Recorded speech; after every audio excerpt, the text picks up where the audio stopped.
ざいます。ただいま京都駅で今日は東京に SEO のセミナーを受けに行きたいと思います。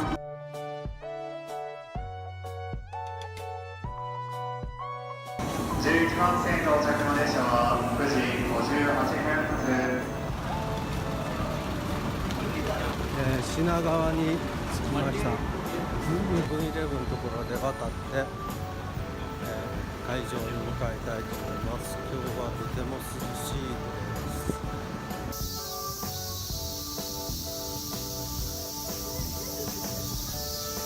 日初めてですね。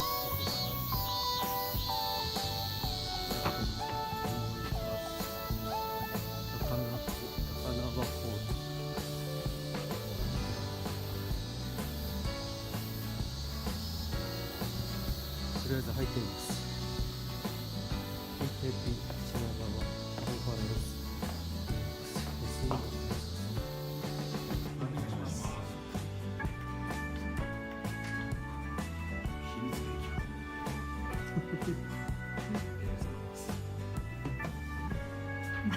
使ったことないですよね、まだね。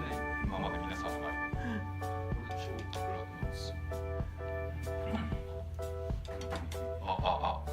探してみたらいいなっていうのは門限ですよ。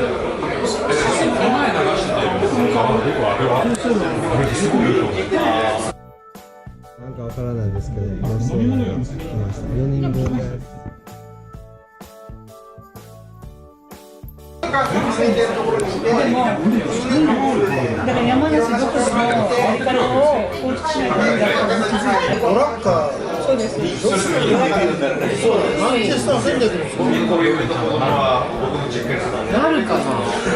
どうなんだろう。それを動画撮ってるんですけど、勉強してたので、よかったかなと思って。だから他のところは川本区で始めたんですけど、まだ難しくない。行くからにはみたいな半年間しっかり学んでこいです。先生と今内容いっぱい進めてます。ありがとうございます。楽しみにしてます。佐々木さんお願いします。締め。はい。締めの間締めなんですね。どうもありがとうございました。ありがとうございました。一本締めで。